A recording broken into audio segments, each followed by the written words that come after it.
West African history. Development of the coastal Sierra Leone. Development of the coastal Sierra Leone.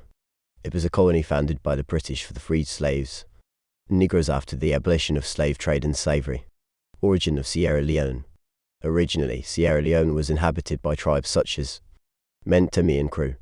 The land was found at the coast of West Africa, which attracted the British to acquire it for freed slaves.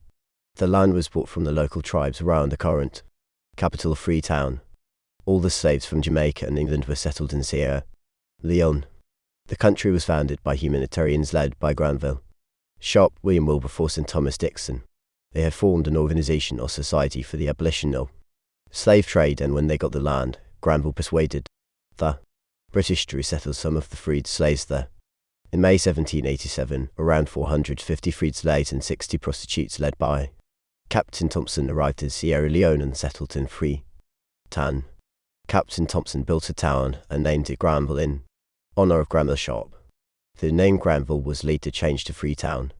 More freed slaves arrived in 1772 and 1796 from Nova Scotia. In 1800, the Maroons from Jamaica arrived in Sierra Leone.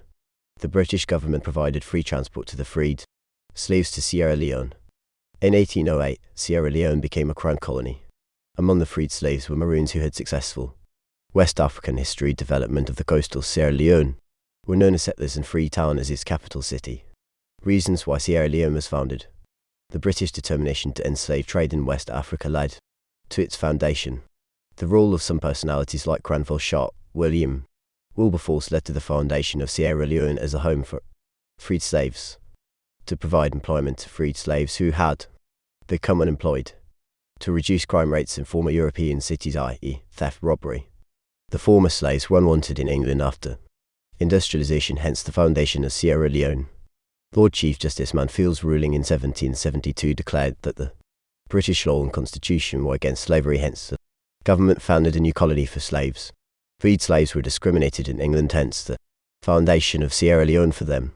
The good natural harbours near Freetown led to the foundation of Sierra Leone. The favourable climate and fertile soil suitable for agriculture could provide raw materials for their industries. There were fresh water provided by streams and rivers in Sierra Leone, hence suitable for settlement and farming. Sierra Leone was well known in England for being the centre of British slave trade before the abolition. The need to establish the European civilization to West Africa through a colony led the foundation of Sierra Leone. Sierra Leone provided market to the European manufactured goods. West African history. Development of the coastal Sierra Leone. Britain wanted to begin effective patrols against slave traders in West Africa and wanted to use Freetown as their headquarters, hence the foundation. Increased population in Britain, hence needed to reduce the population. Freed slaves were idle and disorderly in Europe, hence need for a colony for them. The need to spread Christianity to the freed slaves and Africans led to the foundation of Sierra Leone. Rebellion and demonstrations organized by the freed slaves in Europe created disorder, hence the foundation of Sierra Leone. The role of Thomas Peters, who was an ex-slave but joined the British Army, put pressure on Granville Sharp to create a colony. The British wanted to give a permanent settlement for the former slaves. Fear of polluting the white race by the blacks, as the blacks would become many.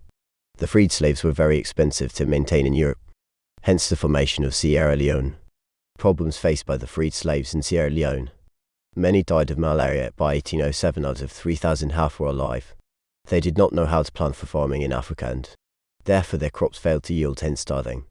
They were not used to the food in West Africa, and the first food was brought from England. The local Africans, i.e. Temi and men, never wanted to part away with their land. Like labourers on the plantations. In 1794, during the Napoleonic Wars, the French destroyed free West African history. Development of the coastal Sierra Leone against the Negro settlers. They lacked shelter on arrival to Sierra Leone. Financial problems and depended on the whites. Lacked capital to begin economic activities like trade.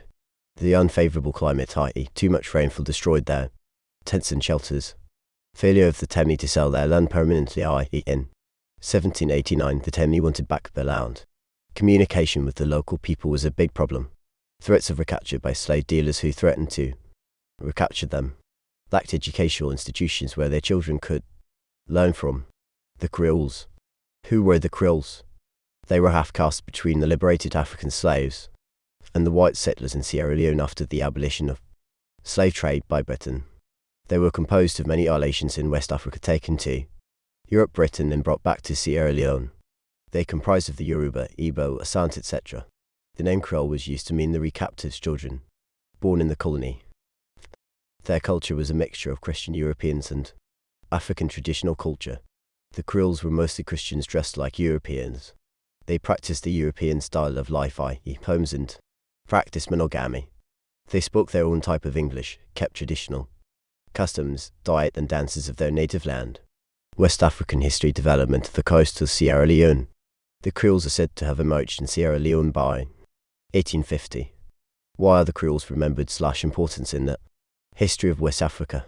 They strengthened the relationship between Africa and Europe. They helped to spread education, e.g. in 1827 Fora Bay College was founded and became a university in 1876. They worked as administrators in Sierra Leone. They helped in the development of Sierra Leone. They wrote many books, e.g. Samuel Ajay Croth wrote Grammar and Vocabulary Language. They helped in the spread of Christianity, i.e. in Nigeria, Gambia. They promoted civilization in West Africa, i.e. discouraged bad practices like sacrificing people. Promoted trade, i.e. acted as middlemen, e.g. or B-blaze. Improved on the general standard of living in West Africa. Helped in the spread of colonial administration in West Africa. Improved transport, i.e. built roads, railways in West Africa. They promoted justice in Sierra Leone by developing the judiciary in West Africa. They established medical services which reduced tropical diseases like malaria. They translated books from English to local languages, i.e. a Holy Bible into local languages. They promoted the building of urban centers in West Africa. They developed the mass media, i.e. newspapers, since others were editors and writers. They agitated for African representation in the councils and later independence. Why did the Creoles' influence decline in West Africa after 1900? The appointment of the British Governor Cardew, who was West African history development of the coastal Sierra Leone, had dominated for long as by the new British policy. Decline. The hatred of the Creoles by the interior tribes who considered them as foreigners. Decline of trade in Freetown, especially after conquest by the French. The establishment of the British trade companies competed the Creoles in trade. The denial of the Creoles' higher education and Creoles teachers were stopped from employment. The Creoles were blocked from entering the interior by the British for fear of collaborating with the interior tribes to fight. Then, the Creoles were hated by the Tene and Men tribes. They were seen as the cause of the Hot Tax War of 1898. The dismissal of the Creoles' medical doctors in 1902, i.e. 20 doctors were stopped, hence a way of keeping them insignificant. The dismissal of the Creoles from the judiciary by the British claiming that they were corrupt. The dismissal of the Creoles from the mission churches, i.e.